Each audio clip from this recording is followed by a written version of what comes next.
And we're back, guys. The draft started. It is eventually USSR. I love the name. Mother Russia. Yeah, it's Mother Russia versus Nihilum, and we're hopping directly into the draft because they're already drafting the maps. There we go. That's right. We're down to Blackheart's Bay and Cursed Hollow as the final two maps here. I would love to see a map or a game on Cursed Hollow. I think Cursed Hollow is like the best map in the game, or at least Oh, one please, of them, right? please, get out of here. Get out of here. What? No, it's not. It's big, it's huge, it's boring, it's RNG, and it's long. I love it. I love it. It's like the most interesting map. Like I think the tribute idea is really cool. I think the curse idea is really cool. I think it has some of the best team fight opportunities. I like it. Nah, it's just the only thing I don't agree is that there is no pattern to the tribute spawn. For example, it's oh look, we're on a snowball run. We just got the top boss. Now we go for the bottom boss. Oh look, there's the tribute spawn directly in front of my nose. That's what I hate about Cursed Hollow, because that can really screw the other team over without actually having a chance of doing anything against it. They have to come from the other side of the map, and that's just, well, if it's, I mean, it doesn't really matter if it's a like 1-0 or 2-0 curse, something like that, but if it's actually the free curse, the extra curse spawn, then yeah, it is screwing you over. Anyway, guys, this is the ETS qualifier, Enter the Storm by Alienware and of course Rocket. It's a lot of money on the line. There are 12 qualifiers. Just the winner of each qualifier, which is Saturday and Sunday each week, and will be qualifiers. We have 4 teams already qualified from the cup number 1. This is cup number 2, and since this is qualifier number 7, we're gonna have 7 teams qualified on top of all of that, which makes it then a round of 16 tournament when the qualifiers are through. My name is Heflamok. I'm casting here with Mr. Unctious. Yes, I'm not Sham 2.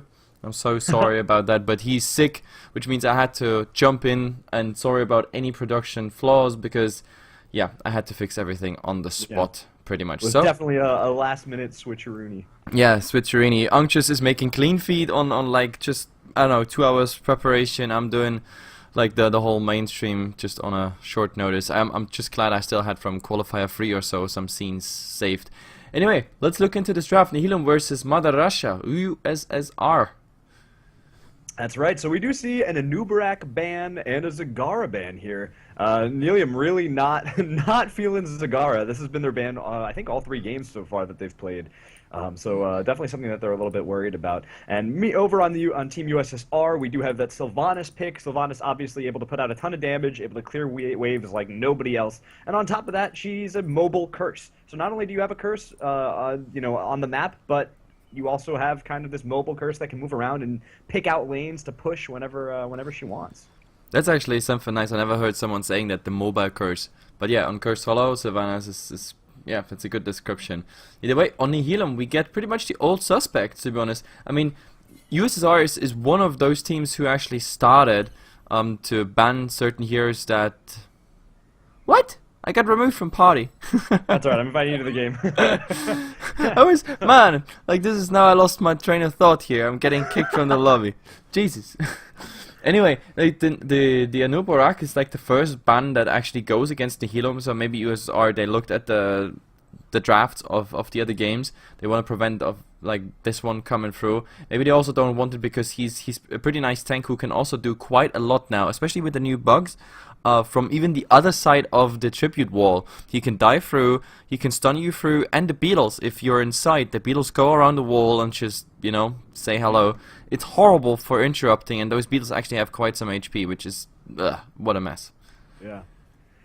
And USSR is going to follow up with a pick on ETC here. ETC, obviously a really good pick on this map in general. So the way Cursed Hollow is set up, there's tons of like nooks and crannies and crags that people need to squeeze their way through. And ETC is really, really valuable on there. Not only is he, you know, a massive target, which means that his body blocking potential is insane, but on top of that, everyone's kind of squeezing together on the enemy team. So if you can either get a good mosh pit or just, you know, kind of zone the enemy team out, kind of put yourself in the middle of them, you're going to be in a really, really good spot, especially with someone like Vala coming in to do that extra bit of damage that you need. Yep, but USSR, they take away heroes that you wanted to see on the Nihilum, at least according to their latest draft. The mobility, the stage dive is not coming on this map, and that's something I guess they really want to go for. They ban out the Anubarak for obvious reasons, that's the tribute killer. So I really think Nihilum, I don't know, maybe they should have given away their Bright Wing, but again, it's also one of the heroes' mobility. Maybe they could have even replaced the Jaina. Like, draft the ETC and the Bright Wing for the sake of this map. But I guess they're fine with the Muradin. That's what they decide for. It's again a double tank strategy with the Tyrell and the Muradin. Then again, Muradin, we have to see how this one works out. It's not the best hero in my opinion on Curse Hollow. Yeah, no, I mean, I think it's an interesting pick. I mean, they picked Muradin last game too. I think I think Tyrael is interesting. They keep putting Tyrael in the match, and they really like being able to focus down those squishy heroes very quickly. Tyrael is obviously a really incredible breaker of backlines, of front lines, being able to push through and really single out those squishy targets, which he's been doing for his team at least decently well. So yeah, I mean, I dig it. And the thing is, Tyrael by himself probably isn't the best tank. He needs to be supplemented by more health by somebody else with that can tank. So if you're going Tyrael, it makes sense to have, like, he's kind of like an off tank here. So I think that's going to be really valuable to them. And I wonder how they're going to round out their comp. I wouldn't mind seeing some more damage there as far as they're concerned. Meanwhile, USSR picking up Uther here, and I imagine Tyrande to follow it up. No. Or Illidan. Illidan. Okay, that's interesting. Did Illidan get anything in the patch? Did I miss something there? We can look. I don't think so. But Control F Illidan. They come up with the Kerrigan. It worked once, why not going twice for it? So that's pretty interesting. Muradin, the Tyrell as the tank, or the double tank setup. Like, again, a lot of shields and everything coming through. Muradin, not one of those tanks who actually gets something for his team done, as in auras, shields, whatsoever. So they really have to just rely on the pure healing of Mr. Brightwing plus the shields. But of course, burst damage is definitely there. Again, Jaina for the burst. We have Tyrell, who's able to do quite some burst damage, and I don't want to even mention Kerrigan because that's quite insane if she gets her combo off. Yeah, for sure. To follow up, no, Illidan didn't get anything changed in him. They had actually said, I remember them saying, like, hey, we're not actually going to touch Illidan because right now, even though people are complaining about him, he's like the most balanced assassin that we have right now. Yep. Well, he is a pain in the butt, to be honest, especially if he's well supported. Everybody knows that from their own games, but, well, we have to see what's happening. At the moment, we are in the lobby, 9 out of 10. USSR, well, they need one more. Let's swap into that scene. Boop. There we go. So people can see where we actually are. I'm just trying to look at the bracket right now, and I'm trying to find out what did USSR draft in the former game. It's not updated yet, but I don't know. I mean, so I'm trying to look at Nihilum's draft right now, and I think it's interesting because they've actually been using Kerrigan to incredible lengths. She's been really valuable. She's like her combos keep going off successfully. She keeps getting massive stuns on the entire enemy team, and I think that's something that USSR is really going to need to look out for. If they can kind of spread things out, and if ETC can peel Kerrigan or peel for his team really well, I think that's going to be really useful. I think Illidan might actually have a tough time trying to break the back line here. Like, Tyrael and Muradin together are going to be able to kind of make things a little bit more difficult for him. That's a sweet Illidan skin, though. Well, I think it comes down to the whole fact that, like, if the Illidan managed to dodge the initial burst by the Jaina and the stun pull by the Kerrigan, then he's fine to go full YOLO on them. But like, if he's caught in that, then that's really bad. He might jump in, he gets stunned up, hexed up, and then Kerrigan and Jaina alone can just go for it. The Uther Divine Shield is probably the only thing that can stop it, or maybe the ETC with some interrupts there. That's, I think, the only thing the Illidan has to take care of. But after that, I feel kind of comfortable that this Illidan is able to do quite a lot of damage here. But then we saw that in the last game that, like, in those huge clutch fights, even though the enemy team had so much damage, like, remember the Vikings boat that wasn't focused down? No, they kind of accepted it. It was like, yo, no problem. We get like tons of shields and heal. We just accept it and go for the value targets, which was mostly the healer. Oh, for sure. Excuse me. Whoa, so, Cursed Hollow Where's the coffee? is our map. Yeah, after this match, I'll I'll go make some coffee for myself. I had a long night. It was a long night last night, um, but it was all right. So this is my first time seeing that new ETC skin. It's awesome. What Are you able to kind of see it? skin is that anyway? I don't know what it's called. Let me look it up. The new skins that are coming out are so good. They're so awesome. To be honest, I don't like those skins where you barely like notice the hero anymore, like the original Yeah. one. Like this is, for example, the worst Uther skin I've ever seen. Yeah, it's brutal. I'm actually surprised that it's not banned in tournaments. I thought tournaments were going to be banning out skins like that because it like, you know, when he comes out of the jungle after chopping down some trees, you have no idea who he is anymore. It's just, Lumberjack model. I don't know. I'm not a big fan of it, but let's see. This Illidan also, like, I don't know. If I look at this Illidan, if you take the glaives away, like, this might be just a fancy Malfurion. yeah, that's a good point. It does kind of look like the evil Malfurion. Yeah. That's interesting. Though, I'm just saying, like, if he drops his glaives, then, yeah, he might as well just go as a support. I don't know anything about and like really any of the lore from any of the Blizzard universes are Really?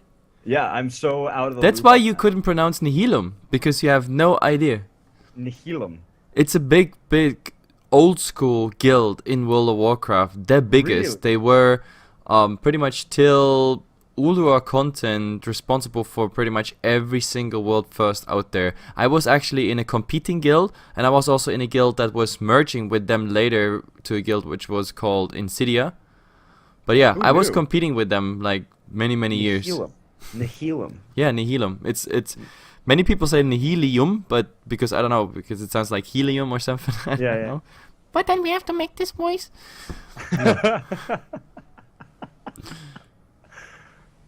No, it's actually Nihilum. It's just a U. But let's see. Where are you guys? Come on. Chop chop. Davai.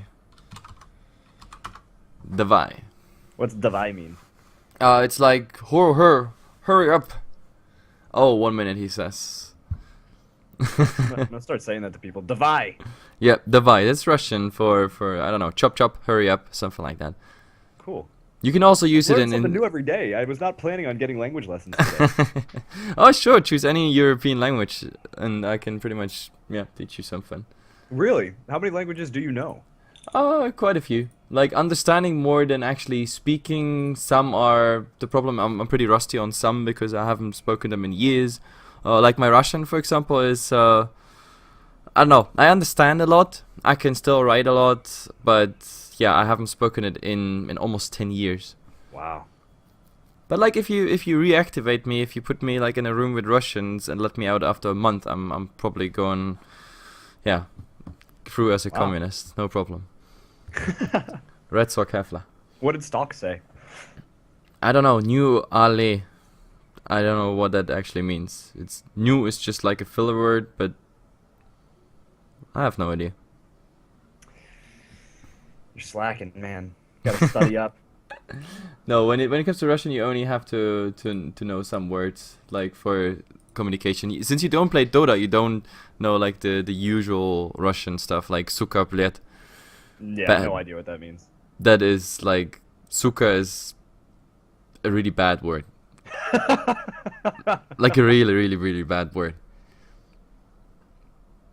And if you remember Kova, for example, then you can almost flame every country east of Germany in Europe. Are Malfurion and Illidan brothers? Are Are you making that up? No, they're not. I don't think so. Malfurion, Stormrage, and Is the twin brother? yeah, okay. Who knew? But like, when did they split up? Because how was the law around Illidan? How did he get corrupted? Oh, I can't remember the whole story around Black Temple. Actually, I have to read this up. You're good. You bring back some old Warcraft lore, and I suck at it actually. I just killed him for years because he has legendaries in World of Warcraft, and I still, up to this day, only own one glaive on my warrior. I have the Ashbringer, which is probably the rarest weapon in World of Warcraft, as well as the full Naxxramas set, but yeah, the second clave still missing. Anyway, guys, we go back to Heroes of the Storm, where we have all those fancy heroes again out of the World of Warcraft, or generally Blizzard universe. Let's introduce the teams and go into this game. We have Rolik this time on the Jaina, Vonithai again on that Pride Wing. Muradin is gonna be played, I don't even see it, I have to open the tab, by Stark. Tastingo on the Ethereal, and Kerrigan is, well, played by Alex the Pro G. I thought it was. I figured it was Prague, but maybe it is the Pro G. Maybe it's the Pro G. I don't know, because the G is capitalized, so I don't know. And did you introduce the other team? No, that's all right. Well, then I'm on it. I'm doing it. Over here on the right side of the map, on Team USSR, we have Illidan dancing his little hiney off as Foundation. We have Fu as Vala. And then down there in the bottom lane, where we have a little bit of a tri-lane, we have Belial as ETC, Devil HS as Tyrande. Excuse me, Sylvanas. I totally said Tyrande. Sylvanas, and finally Zafi on Uther. Yep. By the way, you are Canadian or something? How comes you know French? Ooh, me? No, I'm not. I'm not. Why? Okay. No, because you said it correctly. Like a normal English guy would have said like Furks or Vaux, something like that, but it's like Fu. Yeah, they call it French way. French in high school.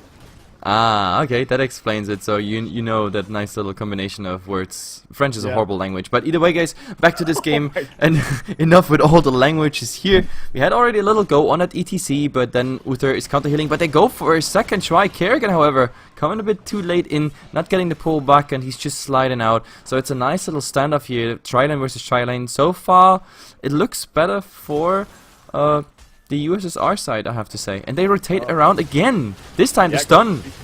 Whoa. He will be able to get the pull, and actually will Belial go down here? He is going to die. So that's a good pickup right off the bat. It's going to give them a little bit of an experience lead, now level 3 to level 2, but not for too long here. And meanwhile, in the top lane, we just got Illidan and Brightwing just kind of facing off against each other. Brightwing actually doing a really, really nice job. That lane is actually pretty good for Brightwing, like surprisingly so. I was surprised this bottom gank actually happened, because they tried twice the same thing, and you know what they say, you know, fool me once, fool me twice, but fool me thrice is actually what they go for here. Yeah, I think Belial got a little bit ahead of himself. Belial? I'm gonna keep saying Belial. Yeah, I mean he power slided forward, which is never really something that you kind of really want to do. Alright, power slid very, someone in the chat actually knows it. Yeah, it was Sagaras. Sagaras actually screwed up Illidan. He was so angry because of Malfurion and Tyrande being like all fancy with each other, you know, that he got corrupted by Sagaras. That's why also the skull comes and everything. And then there was like an epic battle of whatsoever. So we got the law fixed, and at the same time also a tribute spawns here. At the moment it's more or less a standoff, but Muradin already coming in, missing his stun, and let's see where this one is going. Everybody's converging except for Brightwing and Illidan, but Brightwing could in theory join this fight. Yeah, if it came down to it, he definitely could, but they both look like they want to soak here. But it looks like it is going to go to Rolik, who's going to be able to do it. Oh, and trying to power slide in, they're not able to do it. The first tribute will be taken, and an incredible stun, a beautiful pull by Alex the Pro here, doing exactly what his name sounds like. He's playing so pro. That was a beautiful rake, a beautiful stun, and that really turned around for our green team. Yep, and that he was holding back on this all the time, and also very nice. While they had to leave mid for the tribute, like those mercenaries are on the towers, no ammunition left whatsoever, a lot of damage done, both of them about 50%. Also top, the Illidan actually struggling against the Brightwing. It's just amazing, the healing power of that hero. To be honest, I really foresee at some point that there will be some sort of nerf. Now he's going in a man fight against that Illidan. Not really sure he can actually go for this, with the tower also shooting him, but oh, he really gotta be careful. One more hit, nope, it's not coming through, but a second tribute spawns, and of course it's really bad timing at the moment. In the mid, oh my god, they already go for that ETC. He's completely alone, boxed in by all his own creeps and buildings. Another kill just as the tribute spawns, so perfect time here for Nihilum just to go into that tribute.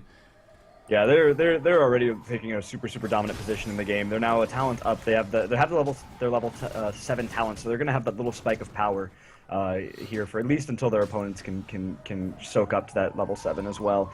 Sylvanas is actually kind of getting tooled on right now in the bottom lane by Rolik, playing a really decent Jaina. So yep. I think Nihilum's doing a really nice job here early game.